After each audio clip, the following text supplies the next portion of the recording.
정오 종합뉴스.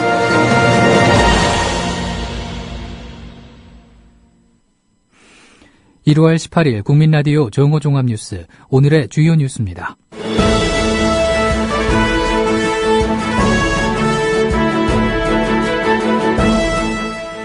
검찰이 지난 2012년 대선 당시 일베에 악성 댓글을 올린 국정원 직원 3명 수사를 은폐한 것으로 드러났습니다.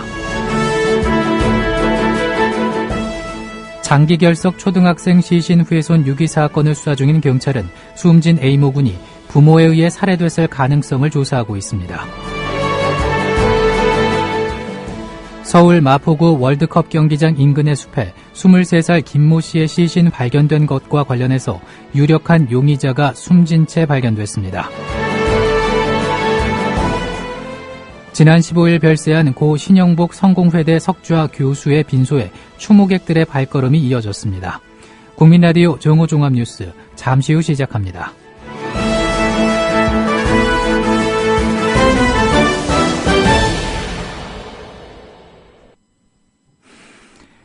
지난 2012년 대선 당시 일베에 수천 개의 악성 댓글을 올린 국정원 직원 3명을 윤석열 특별수사팀이 추가로 적발해 기소하려 했지만 검찰이 윤 수사팀을 좌천시킨 뒤 이를 은폐한 것으로 드러났습니다. 오늘 CBS 노컷뉴스에 따르면 윤석열 특별수사팀은 지난 2013년 7월 좌익 교수를 포함해 총 4명의 국정원 직원들을 소환해 피의자 신분으로 조사했고 당시 4명에 대한 피의자 신분조서도 작성됐습니다. 이들은 좌익 교수와 비슷한 시기에 비슷한 패턴으로 일베에 글을 올린 것으로 알려졌습니다. 또한 2012년 대선에 가까워질수록 게시글이 급격히 늘었고 야당 정치인 비하와 호남 지역 비하글도 다수 포함되어 있었습니다. 지난 15일 별세한 고 신영복 성공회대 석좌 교수의 빈소에 추모객들의 발걸음이 이어지고 있습니다. 독재 시절 20년을 감옥에서 보낸 신영복 교수는 시대의 고통을 사색과 진리로 승화시켜 시대의 스승으로 존경받아왔습니다. 그제 오후부터 이어진 추모 행렬은 3시간 만에 1,500명이 다녀갔고 어제 저녁 추모의 밤 행사에서는 수많은 추모객들이 모여 고인의 넋을 애도했습니다. 성공회대는 신영복 교수의 장례를 학교장으로 진행한다고 밝혔습니다. 장기결석 초등학생 시신 훼손 유기 사건을 수사 중인 경찰은 숨진 A모 군이 부모에 의해 살해됐을 가능성을 조사하고 있습니다. 경기 부천 원미경찰서는 그제 A군 아버지에 대해서 폭행치사, 사체, 손괴 유기, 아동복지법 위반 혐의로, 어머니에 대해서는 아동복지법 위반 혐의로 각각 구속영장을 신청했습니다. 경찰은 첫 수사 브리핑에서 국립과학수사연구원에서 부검을 통해서 정확한 사인을 규명하고 있다면서 구속영장을 신청한 혐의 이외에 부모 모두에 대해서 살인 혐의를 계속 조사하고 있다고 밝혔습니다. 서울 마포구 월드컵 경기장 인근의 숲에 23살 김모 씨의 시신이 발견된 사건과 관련해 유력한 용의자가 숨진 채 발견됐습니다. 어젯밤 9시쯤 경기도 평택 자택에서 32살 정모 씨가 시신으로 발견됐습니다. 경찰은 어제 오후 압수수색 영장을 발부받아 경기도의 김 씨의 남자친구 정 씨 자택을 찾았고 집안에서 숨진 정 씨를 발견했습니다. 현장에는 정 씨가 남긴 유서도 발견됐습니다. 노트 한 장 분량의 유서에는 가족들에게 미안하다는 내용이 담겨 있었고 피해자에 대한 구체적인 언급은 없는 것으로 전해졌습니다. 시민사회계 인사인 김민영 전 참여연대 사무처장과 오성규 전 서울시 시설관리공단 이사장이 오늘 더불어민주당에 입당했습니다. 김민영 전 사무처장은 지난 2012년 서울시장 선거 당시 희망캠프에서 박원순 후보의 수행실장과 대외협력위원장을 역임했고 2014년 서울시장 선거에서는 조직팀장을 맡았습니다. 최근까지도 내가 꿈꾸는 나라 기획위원장을 지내면서 시민주도의 정치운동 실험을 이어왔습니다. 오성규 전 이사장은 2011년 서울시장 선거에서 희망캠프 기획조정실장 겸 사무처장을 역임했습니다. 이후 희망서울 정책자문위원과 서울시 시설관리공단 사업운영본부장을 거쳐 2013년부터는 3년 동안 시설관리공단 이사장을 지냈습니다. 더민주 김용섭 전 의원은 야당의 기반이 붕괴될 수 있겠다는 위기감을 느끼고 있던 차에 김종인 선대위원장이 직접 전화를 해 함께 하자고 제안했다며 김종인 선대위원장의 제안이 더불어민주당 복당의 결정적 계기가 됐음을 밝혔습니다. 이 전 의원의 오늘 CBS 라디오 김현정의 뉴스쇼와의 인터뷰 내용을 들어보시겠습니다. 제1야당의 기반이 붕괴될 수 있겠다는 이런 위기감을 제가 느끼고 있었습니다.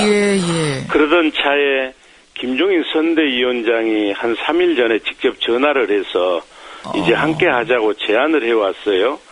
그래서 제가 그렇다면 경제민주화와 복지국가 건설, 이건 김종인 위원장이 평소에 강조한 것이기 때문에 함께 일해볼만 하겠다는 생각이 들어서 제가 이번에 복당을 한 것이죠. 결정적인 건 그러니까 김종인 선대위원장의 전화였군요. 그렇습니다.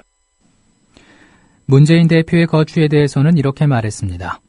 제가 이제 어제도 문재인 대표를 만나서 얘기를 나누는데 곧 물러나겠다 하는 뜻은 확실한 것 같습니다. 그리고 지금 선대위 구성에서도 본인이 관여를 안 하고 있다고 얘기를 하고요. 아직도 일부에서는 사태에 대해서 의구심을 갖고 있는 분들이 많이 있기 때문에 이제 곧 그 신년 기자회견 하겠다는 거 아니겠습니까? 내일 한다 그럽니다. 예. 그래서 구체적으로 이때 시점을 밝히는 것이 당을 위해서나 문 대표를 위해서 바람직하지 않을까. 더불어민주당 문재인 대표는 당의 큰 변화가 시작됐다며 껍데기뿐만 아니라 사람과 체질, 문화까지 바뀌는 근본적인 변화를 목표로 하고 있다고 밝혔습니다. 문 대표는 오늘 오전 최고위원회의에서 새로운 영입 인재들이 변화에 대한 기대와 갈망을 만들어내고 있고 합리적이고 예측 가능한 시스템 공천이 당의 기득권을 변화시키고 있다면서 이렇게 말했습니다. 문 대표는 또 더민주는 국민의 삶과 생명, 안전을 지키는 안보 정당으로 거듭나기 위해 노력했다며 낡은 이념과 지역주의, 기득권에 의존하는 정치가 아니라 국민의 삶을 바꾸는 정치로 승리하겠다고 다짐했습니다. 더불어민주당 김부겸 전 의원은 탈당 여부를 막판 고심 중인 박영선 의원에 대해서 저는 박영선 의원이라면 절대로 쉽사리 행보할 뿐 아니다. 저는 그렇게 알고 있다, 믿고 있다며 탈당을 만류했습니다. 김부겸 전 의원은 오늘 한수진의 SBS 전망대와의 인터뷰에서 김종인 선대위원장 영입 후 박 의원의 반응에 대해서 이렇게 말했습니다. 아마 두 분도 워낙 오랫동안 서로 간에 서로 공부도 하시고 서로 얘기를 나누는 관계라고 우리가 알고 있지 않습니까? 따라서 아마 고민은 많으실 겁니다. 그러나 제가 그동안 쭉 지켜본 우리 박영선 의원은 자기 개인보다는 야권 전체의 미래에서 자기의 선택이 어떻게 해야 될까를 지금 고민하고 있을 것 같고요.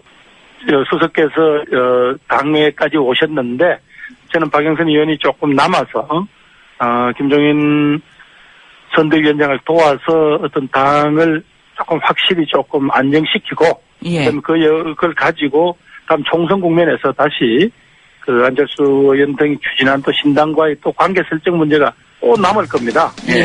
그랬을 때 아마 박영선 의원이 큰 역할을 할 수 있지 않겠냐. 그래서 줬으면 좋겠다고 전화는 한번 드린 적이 있습니다. 더불어민주당 정북 출신 의원들은 오늘 당 잔류를 선언합니다.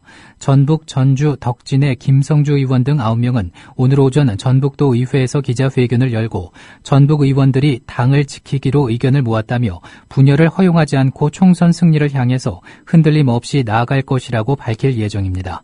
현재 전북 지역에서는 유성엽, 김관영 의원 등 2명이 탈당하고 9명이 남아 있습니다.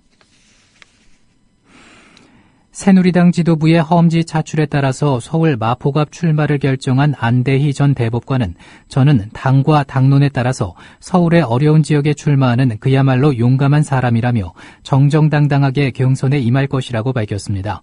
안 전 대법관은 오늘 CBS 라디오 김현정의 뉴스쇼에 출연해 경선 참여 여부와 관련해 이같이 말했습니다.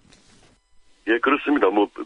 당에 또 룰이 있고 이런데 저 혼자만 주장할 수는 없는 문제겠죠. 그리고 저는 하라는 대로 했습니다. 하라는 대로, 하라는 대로 하겠습니다 합니까? 하라는 대로 했습니다라는 말씀. 하라는 대로 했고, 하라는 대로 하겠습니다. 마포 험지 논란과 관련해서는 이렇게 전했습니다. 아버님 시절부터 대대로 해서 굉장히 지지층이 넓은 곳입니다. 그래서 그런 곳을 험지가 아니라고 말하는 건 좀 이상한 이야기죠. 안철수 의원은 오늘 야권연대 프레임으로 지난 10년간 도대체 무엇을 얻었나라며 야권연대 불가를 재확인했습니다. 안 의원은 오늘 오전 마포당사에서 열린 확대기조회의에서 무조건 뭉치면 산다는 식으로는 다 죽는다, 희망이 없다며 이같이 말했습니다. 그는 문재인 더불어민주당 대표의 야권 분열 우려에 대해선 바로 그런 인식과 태도 때문에 이명박 박근혜 대통령에게 정권을 내주고 무력하게 끌려다니는 참담한 상황을 만든 것이라며 지금은 만년 야당의 기득권을 지킬 게 아니라 수구지배 체제의 강력한 균열을 낼 때라고 주장했습니다.